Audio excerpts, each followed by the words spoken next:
Hey y'all. So I haven't done a walkthrough in the garden because I'm just not where I wanted to be yet. Between the orchard and life in general, I'm just not up to par where I wanted to be at this point in June at the garden and weeding and everything. I'm not even done planting. I still have my seedlings and stuff at the back door that haven't even gotten out to the garden yet. But I figured, not everybody has a perfectly manicured garden. So I can take you on a quick walkthrough of what I've done so far this season and what's growing and show you the progress that we've done thus far. Everybody knows in SoCal right now, we haven't had it's been pretty mild. So I've been having difficulty getting a lot of my plants to even grow and produce. But this past week, we've actually heated up a bit and the plants have actually started to really take off. So I'll walk you through real quick and show you how things are going. So as you can see here, these are the strawberry totes. I've talked about these many a times. They're all over my garden. They've taken over the totes that weren't even supposed to be strawberry totes. They're everywhere. They are pretty much my ground cover in my garden now. They're literally everywhere. These are the white pine berries, the majority of them. There are some red ones. I don't know the species of red, but there are some red ones. I did finally get the okra out. I'm going to be planting more. Some of these did okay out here. They're doing okay. I got them out about a week or two ago. They're adjusting. They're growing pretty fast now. Some of them you can see are a little on the small side still and not doing well. So I'm going to plant some more and hope that the slugs don't get to them. I've been having a major problem with slugs and snails this season. I was told that we'll have a huge bug population with all the rain that we had. So, and we definitely have been. So again, these are all the strawberries and everything. I did plant tons of cucumbers here, and these have really taken off over this last week. We had no flowers on the cucumbers up until maybe even 2 days ago, because I went out here looking for flowers and cucumbers and there was nothing, and I'm seeing flowers now everywhere, and that was very concerning because the plants were starting to grow pretty good, but there were no flowers up until literally like 2 days ago. So I'm pretty excited. We'll have tons of pickles and cucumbers soon. These are my onion totes that are being taken over by the cucumbers. We have celery growing everywhere. I tried to cut some of it out. I'm slowly getting there. I get about an hour a day, and it takes me about an hour to water the garden and the orchard. So trying to get an extra hour, so getting 2 hours in every day to work on the garden and water has been a little bit of a challenge. So that's where my challenges come in on getting up to speed out here. But I'm working on it. We're getting there. As long as I can get something done, it's a success. So we're getting there. This is a squash. I believe this is my Sugar Ready. I did have tags on things, and as I'm watering, everything's slowly disappearing. I believe this is a Sugar Ready. This is a semi-bush. It is similar to a spaghetti squash, but it grows a little smaller. It grows in a bush type vine. It doesn't vine out as big as the spaghetti squash, and the fruit on it is a little smaller. Doesn't get huge like a spaghetti squash. So let's go this way and hope I don't get stung by the wasp that's right here. Actually, you know what? Let's leave the wasp alone. Okay, we can go this way. So then over here, we have the tomato forest again this year. I kind of thinned it out. I didn't plant as many as I did last year. I kind of came up with a strategy that all my cherry tomatoes are on the end and my larger tomatoes are in the middle. Since the larger tomatoes don't produce as much, it makes it easier for me to be able to get to the cherry tomatoes if they're on the ends, versus the bigger tomatoes are in here. So big tomatoes don't tend to produce a mass amount like cherry tomatoes do. So needing to get to the plants as often or as frequent as cherry tomatoes doesn't seem very logical. So I put them more in the middle this time. So when they do ripen, it's not as often, and I don't have to worry about having to try to get into them. just kind of a thing I strategized after my experience with this big section on the tomatoes last year. So we'll see how this goes and see if this all works out for me. But this is the tomato section. And so far, the funnest one to watch ripen so far is this one right here. This is a dragon's eye tomato, and it has been so fun to watch ripen. It's been green with dark green stripes, and it's just starting to ripen. This is now my favorite tomato. It is just beautiful. But anyway, we'll carry on now. Again, I've put all my squash over here. Oh, my beans are over here this time. It's getting more sun over here now for right now, so I put the beans here instead of in the middle. And we'll see how this works out. I don't think it's going to get sun for much longer, but that's fine because the beans don't last too long forever. So we'll see. These are the bush beans. They don't tend to last super long. So again, it's another form of strategy I'm testing out to see if it works. And with the tomatoes not being as dense this year, it may actually work out pretty good here. So, and then again, here's the squash. These are various varieties of squash. I don't remember which squash I have over here. There's some butternut squash. There's some delicata. I made a huge mistake and put some, this is the sentinel squash. I thought it was an actual squash. I didn't realize it was a pumpkin, and it's overtaking this section. It's already growing this way like pumpkin does, and I didn't realize it was pumpkin. I need to remember to do a little bit more research before I plant things because it's taken off this way too. So yeah, I'm not sure if I'm gonna leave it or pull it, but again, there's some more variety of squash. Those are melons there. Those are Carson melons and passion melons. We'll see how those do. I've never grown them before. I figured, why not try, see how they do. Those are my bunching onions, and the carrots that are now going to seed, I'm going to pull all those and start over soon. Again, another project I just have not gotten a chance to get to, but I do want to get to that very soon. We got zucchini in this tote, which I have zucchini actually on it now. I don't know if I'm getting it, but it's in there. I have a glare on my camera, sorry. And this is my fruit cocktail tree.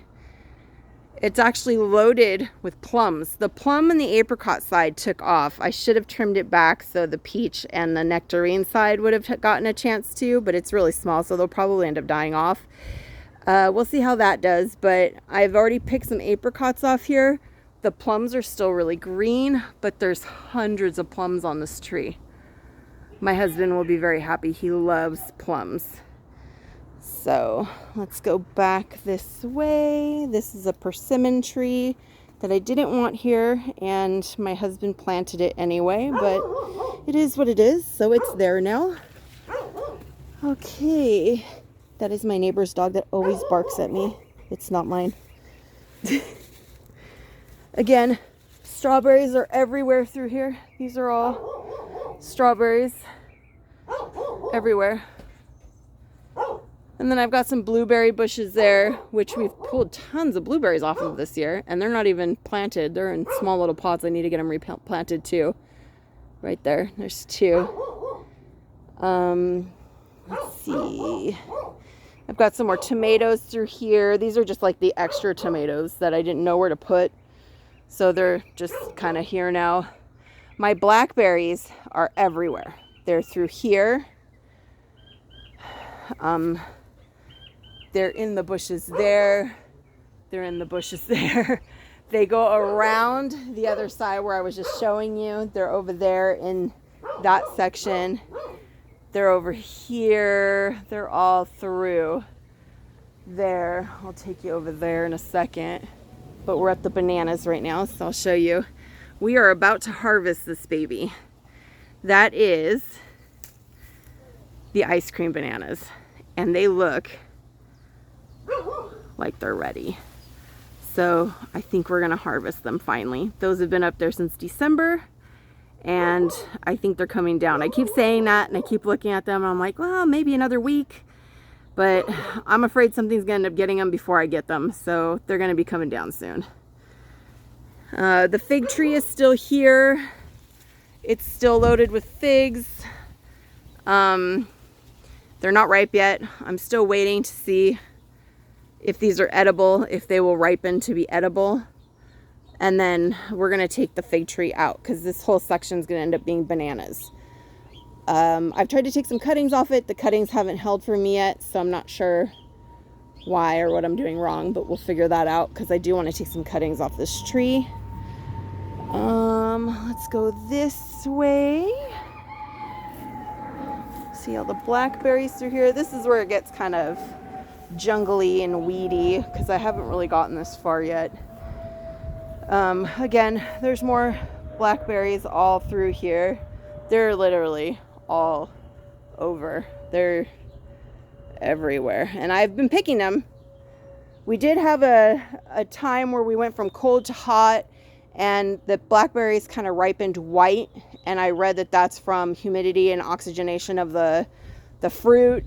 So they just didn't ripen right, so the dogs have been eating some white blackberries because I know my kids won't eat them like that, but they're all over the blackberries this year. This is a 3, maybe 4-year-old plant, so it's kind of taken off throughout the whole garden in here, and we've got 2 pieces of it in the orchard. One that we took off of one of the trees that were potted in here that we moved over to the orchard, and I potted it, and then another one that popped up from that same plant, same tree. It must have had a root system still in there, and it popped up. So we've got 2 sections of it over there. One of them has fruit on it, one of them just popped up, so it doesn't have any fruit on it yet. But yeah, there's more down there. And there's mint all through here too. The strawberries haven't gotten this far yet. I wouldn't be surprised if they make it this far eventually.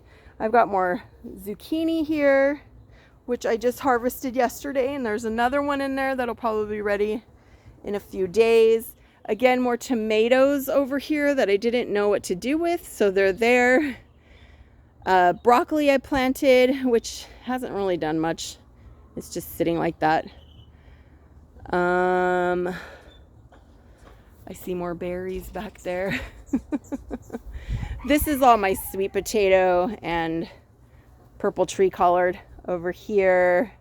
The peach tree is loaded. We're gonna start getting these off before the squirrels take them, because last year the squirrels took them all. We got maybe 10 peaches off the tree and there was over 100, and the squirrels literally took them all. So we are working on that right now. Again, this is where it gets kind of crazy back here because we really haven't done much back here. What do I have back here? I've got some more melons back here, various melons. There's some melons here, a couple different varieties here, some mint. I really haven't planted anything in these totes. These are just beans from last year that have taken off again. There's a passion fruit that kind of popped up over here growing. These are my pumpkins. I have Connecticut field pumpkins here, and I lost the word.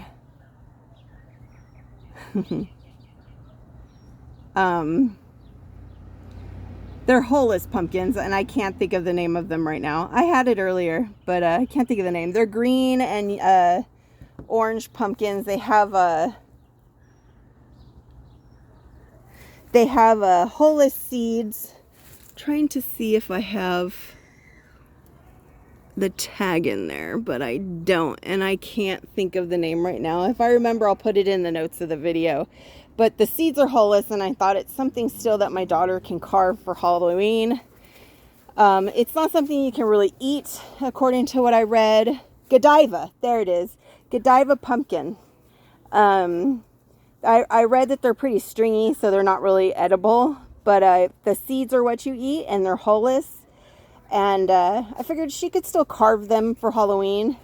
And then those are spaghetti squash. I figured if they make it, that's fine. If they don't, that's fine too, because I had the sugar eddy in the middle.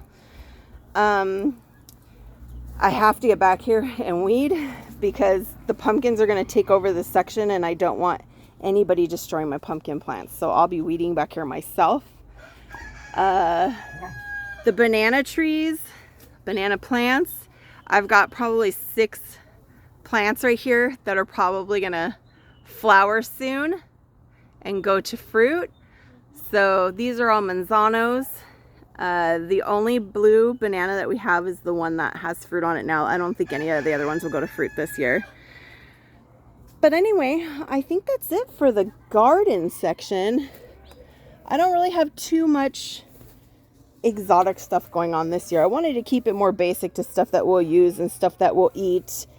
And I think that's pretty much it.